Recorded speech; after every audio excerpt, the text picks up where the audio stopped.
James Tynion, Jorge Jimenez, and Ricardo Lopez Ortiz continue sending Gotham into its fear state as Batman's first battle with the Peacekeeper 1 explodes over the city, while Ghostmaker continues making his way through Devil Skull Island and towards Madame Midas.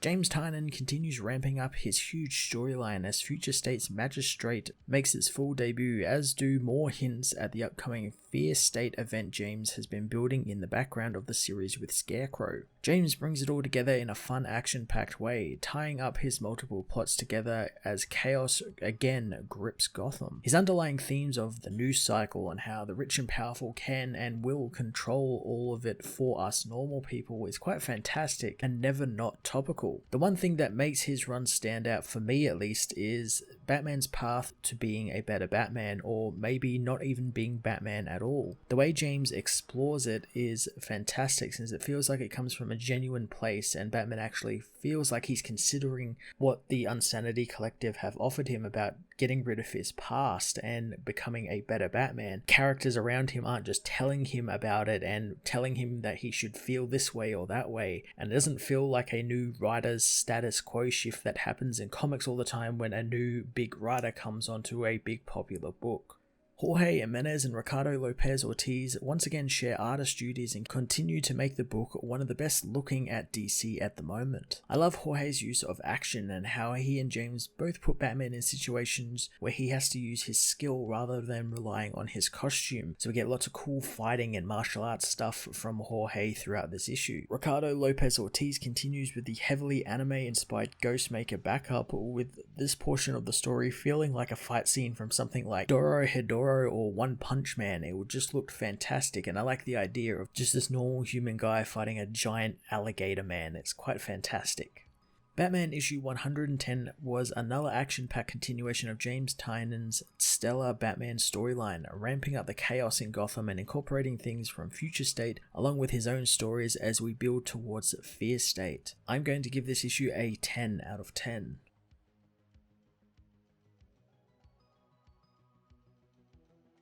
Batman issue 110 finds Batman trapped in Scarecrow's fear illusion, racing out of the hospital and into a giant wheat field. He knows this can't be real, wanting himself to remember, but Scarecrow says that there is no real anymore, wanting him to sink into his fear. Batman asks how he's doing this as he is overcome with a pain, told that Scarecrow didn't do anything, he's just a scientist and an observer, and Gotham City is the thing that's changing, as Batman sees a giant Scarecrow, which says that Fear State is nearly upon them. In the present, Batman battles Peacekeeper 1 as news reports on a blast that destroyed much of City Hall. Chris Nakano meanwhile is called by Simon Saint, who knows the people who did this need to be held accountable, wanting to have his peacekeepers in the field at once. Chris wants to know what happens if Batman gets in the way of the peacekeepers and the bombers, so Simon says that the magistrate will bring him to justice. Elsewhere, Miracle Molly and the Unsanity Collective know that the bombings will be pinned on them, and Molly says that they need to reach out to get help from Batman, but the others know he's part of the problem and they can't trust him, only themselves. They want to start evacuating Gotham 2.0 and get everyone who is not combat ready out of the base. The news reports on how Scarecrow is possibly behind the bombings after the threats against the mayor and his office as Batman continues battling Peacekeeper 1. Renee Montoya meanwhile knows that Chris letting Saint use the magistrate is a bad idea, and her own people have found no evidence of any imminent gas attack. Chris thinks that the GCPD can't handle this alone and need heroes they can trust, which is what Sean Mahoney will be as Peacekeeper 1, and he wants Renee to stop arguing with him and start putting people on the ground at every site the Scarecrow threatened. Renee tries to reason with the mayor, but he says he's got a lot of work to do, dismissing the woman as he calls his people, wanting them to start leaking the existence of the magistrate program to the press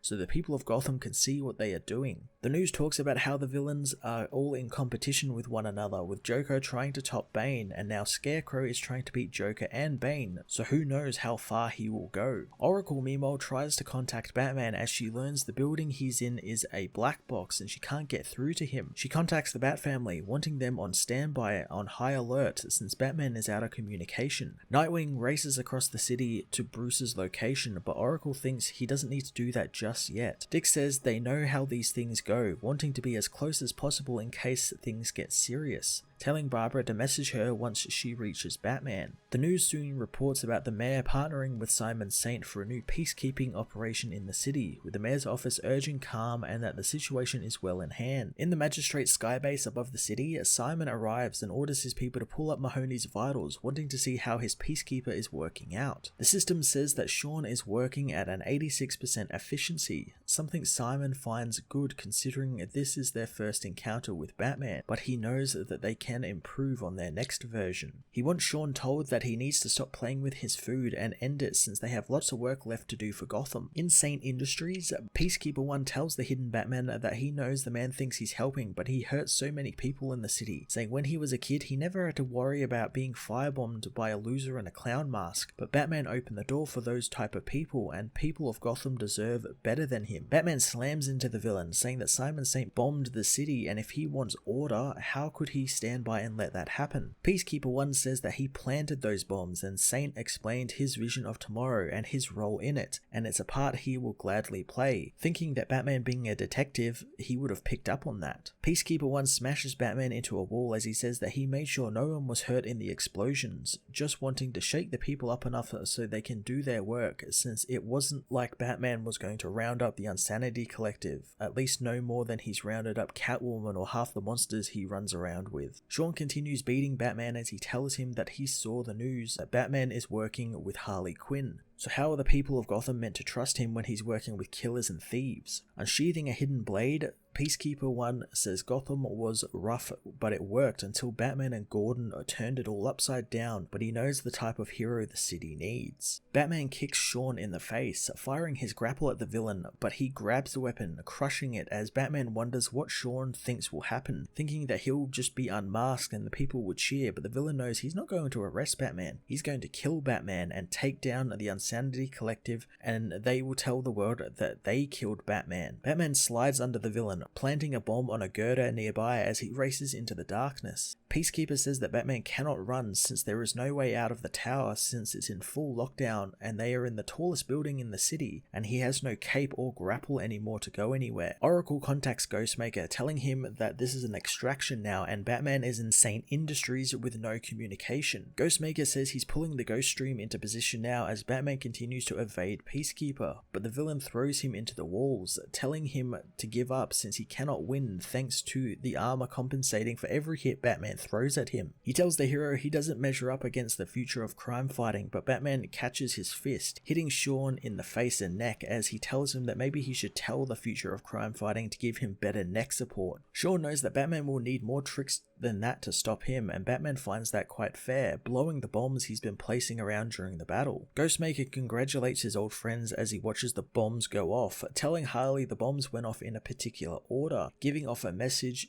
of Morse code, which one of his and Batman's mentors taught them. Harley doesn't get it, so Ghostmaker says that Batman blew up the building and he needs to do some math since the Ghost Stream won't be able to get into position in time. Batman heads to one of the openings he blew up, diving from it as Ghostmaker tells Oracle to inform the rest of the Bat family that if they die there, it was Batman's fault. Batman contacts Oracle as he falls towards the city and Ghostmaker dives from his jet after Batman. Oracle tells him that she hopes his suit has decent shoulder support, otherwise this will rip his arms off. Ghostmaker grabs Batman, firing his own grapple at a nearby building and swinging them onto a rooftop. Batman thanks Ghostmaker as Peacekeeper wants to go after Batman, knowing that he can kill him, but he wants to hurt him first. Saint tells him that Batman is just delaying the inevitable and there will be plenty of time for Batman later, but they need to save Gotham first, since now he needs to go after the Unsanity Collective. Batman meanwhile is bandaged up aboard the Ghost Stream as the news reports on Sean Mahoney being the Peacekeeper 1 leading the magistrate.